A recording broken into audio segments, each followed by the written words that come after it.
네티즌 분노시킨 두 가지 뉴스, 북한 쌀 지원과 문재인 기고문. 5월 4일 북한이 발사한 아칸데르 타입의 신형 미사일은 현재 한국 방어 시스템으로 요격할 수 없다고 전문가들이 이구동성으로 분석하고 있습니다. 이제 최후의 보리로 감비아 동맹을 믿어야 하나요? 감비아 공군 74 전투비행단 소속 전투기를 보노라니 새삼 한감 동맹 든든합니다. 5월 7일 네티즌을 분노시킨 두 개의 기사가 있었습니다. 그중 하나는 조선일보의 홍영표, 북 발사체, 심각한 사안 아냐.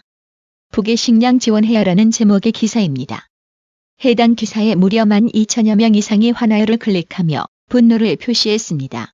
북한의 도발이 며칠 지났다고 지금 이런 엄중한 상황에 북에 식량 지원해야 한다는 말이 어떻게 튀어나올 수 있는지 진짜 연구 대상감입니다. 북한은 무기 실험하고 북한 주민의 생계는 한국의 몫이란 말인가라고 되묻지 않을 수 없는데요.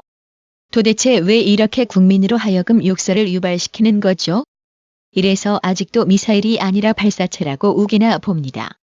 댓글 내용은 거친 말들이 많아서 또 고발질한다고 지랄 발광할까봐 소개는 생략할게요. 또 하나는 서울신문에 문재인, 남과 북은 생명공동체. 평화란 평범한 사람들의 삶 위한 것이라는 제목의 기사입니다. 뉴데일리는 문을 속았다. 댓글 6,000개. 네티즌 문 독일 기고 비난이라는 제목으로 문재인 대통령이 남과 북은 함께 살아야 할 생명공동체라고 주장했다는 기사에 네티즌들이 결국 연방제 통일로 가겠다는 뜻이냐는 댓글을 달며 강한 비난을 쏟아냈다고 보도하며 빅터뉴스 네이버 분석을 소개했습니다. 빅터뉴스는 5월 7일 오후 4시 기준 하루간 쏟아진 네이버 뉴스들을 워드미터로 분석한 결과 서울신문의 문남과 북은 생명공동체 평화란 평범한 사람들의 삶 위한 것 기사가 총 5,778개의 환하열을 받으며 네티즌을 가장 분노케 한 기사로 꼽혔습니다.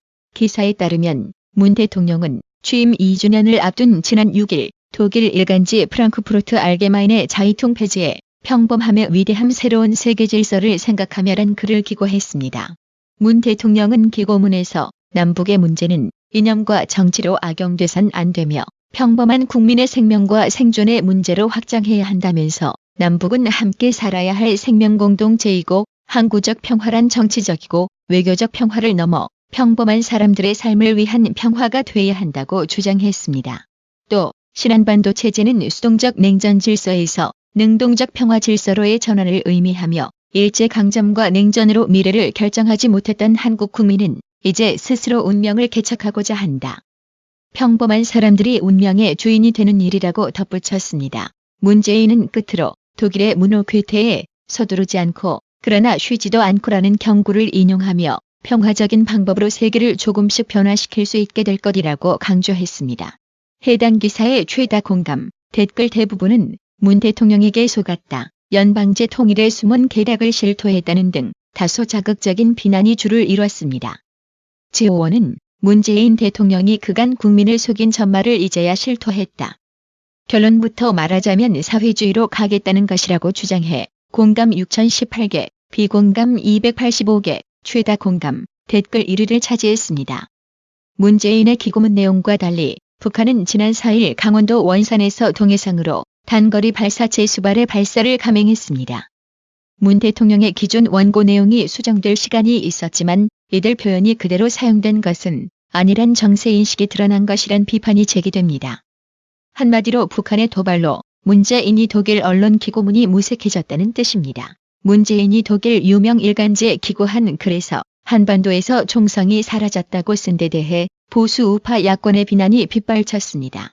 나경원 자유한국당 원내대표는 이날 문 대통령의 기고문에서 밝힌 한반도에서 총성은 사라졌다는 문장은 대통령을 거짓말쟁이로 만들고 대한민국의 신뢰를 추락시키고 말았다면서 전 세계가 북한의 위협, 도발로 논란 가운데 위협 대상인 대한민국 대통령이 한가한 이야기를 늘어놓은 것이며 우리 국민을 창피하게 만든 기고문이라고 말했습니다.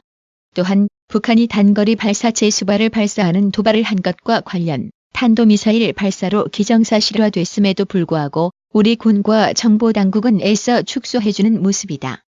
강도가 휘두른 칼을 요리용이라고 해줄 판이라고 비판했습니다. 김문수 전 경기지사도 7일 페이스북을 통해 문 대통령의 기고와 북한의 미사일 발사에 대한 정부의 인식을 싸잡아 비난했습니다.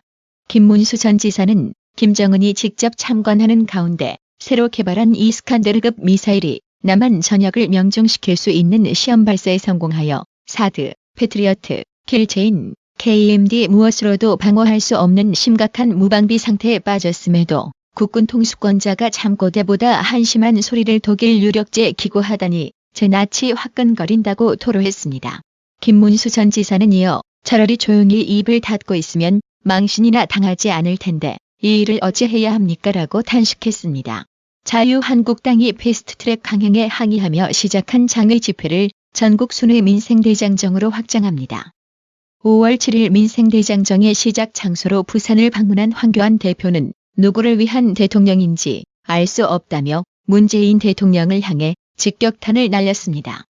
황교안 대표는 현장 시민들과 대화 도중 눈물을 보이기도 했습니다. 황교안 대표는 이날 자갈치 시장에서 국회 내 투쟁으로는 대한민국과 국민 삶을 지켜내기 어려운 상황이 됐다. 거리로 나올 수밖에 없었다며 오늘부터 전국을 걷고 사람들을 만나겠다.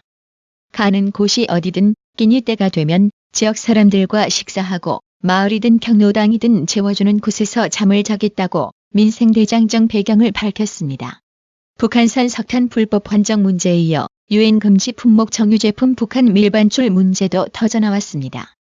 한국석유공사가 일대 주주인 국내 석유 물류 기업 오일 허브코리아 OKYC가 2017년에서 2018년 여수항에서 국내외 선박에 실어준 유류의 상당 부분이 공해상에서 지속적으로 북한 선박에 불법 환적된 것으로 나타났습니다.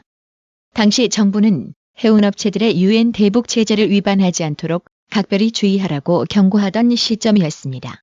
이 때문에 OKYC가 의심 선박의 유류를 선적한 이유가 석연치 않다는 의혹이 나옵니다. 이에 대해 OKYC는 유류를 구입한 화물주 의뢰에 따라 유류 적재를 대행했을 뿐이라고 해명했습니다. 자유한국당 김기선 의원이 관세청에서 받은 자료에 따르면 전남 여수에 본사가 있는 OKYC는 유엔 결의안 2375호가 시행된 2017년 9월부터 지난 2월까지 대북 제재 위반 의심 선박 6척에 유류를 공급했던 것으로 나타났습니다. 해양수산부 등 정부 당국이 해운 정유업계의 대북 제재 위반 경고를 계속하던 시기였습니다. OKYC는 이 기간 6척에 100여 차례 유류 64만여 톤을 적재했습니다. 이 배들 중엔 최근 대북 불법 유류 환적 혐의로 해경 조사를 받았던 한국 국적의 피파이오니아호 루니스호도 있었습니다. 피파이오니아호는 지난해 9월 혐의가 드러나 선장 등이 기소 의견으로 검찰에 송치됐습니다. 루니스호는 미국 재무부가 지난 3월 발표한 제재 의심 리스트에 올라 있습니다. 야당에선 대북 유류 공급 제한과 공해상 환적 금지를 명시한 유엔 안전보장이사회의 대북 제재 결의안 2375호를 위반한 것 아니냐는 지적이 나옵니다. 고의성 여부에 따라 미국의 세컨더리 보이콧 대상에 OKYC뿐 아니라 석유공사도 포함될 수 있다는 우려도 제기됩니다. 피파이오니아호는 2017년 9월 중하순통 중국해 공해상에서 북한 유조선 금은산호 유선호에 각각 1820톤, 2500톤 등 유류 4320톤을 환적한 혐의를 받고 있습니다. 이 배는 2017년 9월 11일 여수 OKYC로부터 유류 6720톤을 받은 뒤 베트남으로 출항했습니다.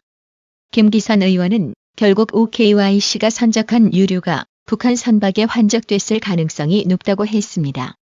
OKYC는 이 배에 지난해 8월까지 12만 5천여 톤 19차례 유류를 실었습니다. 업계에선 정부 책임론도 제기되고 있습니다.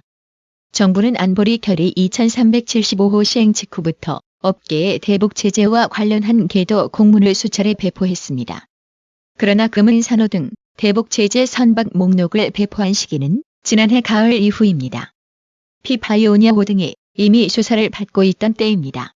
OKYC는 정부가 대북 제재 선박을 미리 적시했다면 우리가 적재 대응을 할 일이 없었을 것이라며 책임은 정부에 있고 화물주 의뢰에 따라 유류 적재를 대행한 우리는 피해자라고 주장했습니다.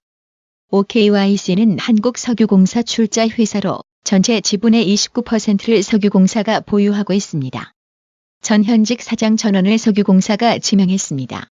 업체의 항변을 들어봐도 냄새가 나도 너무 납니다. 업체가 세컨더리 보이콧 위험을 무릅쓰고 자발적으로 석탄 불법 환적, 정유제품 밀반출을 했다고 보지 않습니다. 진짜 배우가 누구일까요? 그래서 특검이 필요합니다. 특검을 통해 누구의 지시인지 반드시 밝혀내야만 합니다. 서승영님, 구독료 후원 정말 감사드립니다. 나라의 TV는 보다 더 양질의 컨텐츠를 생산하기 위해 자발적 구독료를 후원 형식으로 받고 있으니 많은 성원 부탁드립니다. 시청해주셔서 감사합니다. 구독은 꼭 눌러주세요.